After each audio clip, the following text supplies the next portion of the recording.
Olá, irmãos, a graça e a paz do nosso Senhor Jesus. Amém? Vou deixar uma leitura bíblica no dia de hoje que se encontra em Gálatas, capítulo 6, a partir do versículo 1.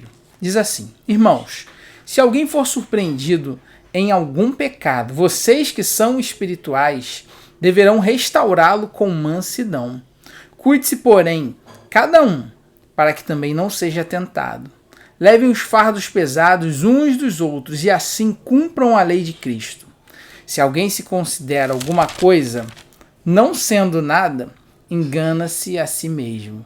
Cada um examine os próprios atos, então poderá alegrar-se de si mesmo, sem se comparar com ninguém, pois cada um deverá levar a própria carga. E o interessante é que, ao final dessa carta em que o apóstolo Paulo escreveu aos Gálatas, ele fala sobre a liberdade em Cristo, ele fala sobre alguns pontos aqui que nos traz a fé e a obediência ao Senhor, e não as questões que são tradições, são até leis de homens, ou são rituais.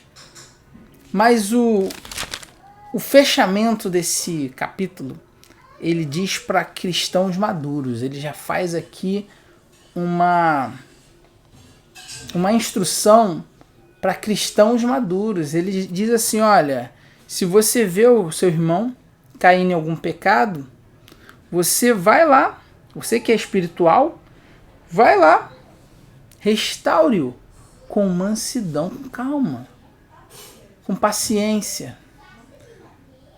E é importante a gente colocar esse ponto aqui. Por muitas vezes nós, ou você, ou alguma pessoa que é mais espiritual que você, ou que transmite, ou que passa, ou que parece ser mais espiritual que você, né? Não tem muita paciência em estar instruindo, corrigindo, aconselhando. Então o apóstolo Paulo traz isso, a questão do convívio entre os irmãos. E ele diz também a questão de levar os fardos pesados uns dos outros. E se alguém se considera alguma coisa, não sendo nada, engana-se a si mesmo. Então, assim, esqueça a falsa humildade. Ah, não sou nada, não. Se você é alguma coisa, se você é justo, é reto, tira toda a vaidade. Tira toda a vaidade. Filtra isso aí e veja quem de fato você é. Porque às vezes você é muita coisa assim. Você é alguém importante. Você é alguém que não tem outro como você. Não estou te endeusando. Só estou falando que você às vezes é muita coisa. E aí você fica naquele negócio de falsa humildade. Não sou nada não. Deixa eu aqui mesmo. Não. Você tem que reconhecer os seus pontos fortes. Mas se você se considera grandes coisas, alguma coisa, não sendo, é algo enganoso para você mesmo, como diz o versículo 3. E aí ele continua falando que cada um tem que se avaliar, se examinar. Você tem que se examinar. Eu tenho que me examinar.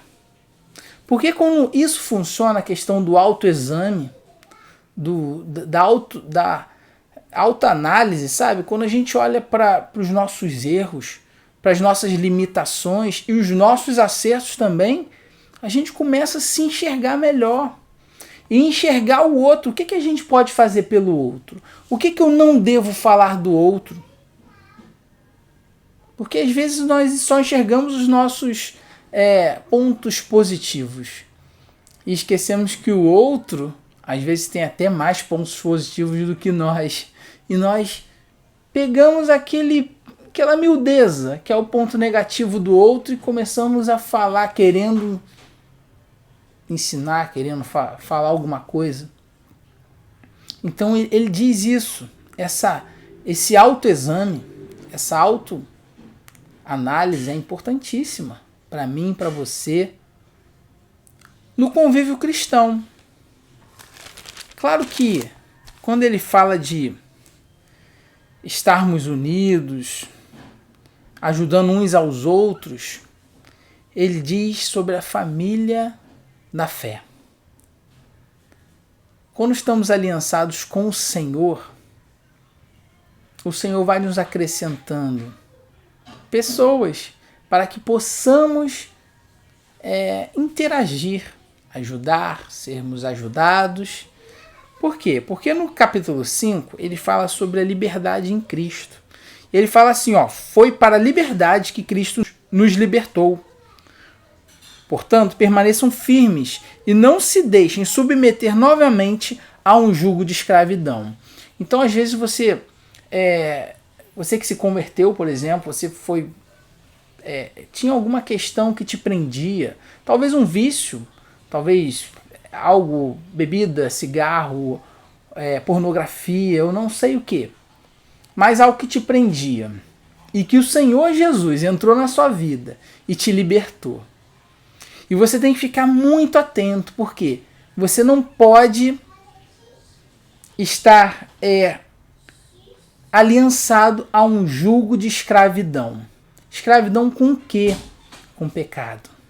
E ele vai discorrendo aqui no capítulo 5 de Gálatas sobre a vida pelo Espírito e as obras da carne. Então ele faz essa diferenciação, porque o fruto do Espírito é toda atitude sua que transmite amor, alegria, paz, paciência, amabilidade, bondade, fidelidade, mansidão e domínio próprio. Isso aí procede de Deus. Mas não deixe que na sua mente, nas suas atitudes, na sua postura, você possa confundir essa liberdade que você tem em Cristo com uma libertinagem, sabe? No versículo, se eu não me engano, versículo 13 do capítulo 5 diz assim: irmãos, vocês foram chamados para a liberdade, mas não usem a liberdade para dar ocasião à vontade da carne. Ao contrário, sirvam uns aos outros mediante o amor. E é o amor que faz com que nós suportemos uns aos outros. Nós tenhamos paciência, sabe? Aquela paciência de esperar Deus agir no outro. Porque às vezes tem coisas que você não pode fazer. Tem coisas, na realidade, que você não deve fazer. Tem autoridades constituídas. Os 5 ministérios fala especialmente disso. Existem autoridades constituídas dentro da igreja que têm a função de tratar cada parte do corpo de Cristo.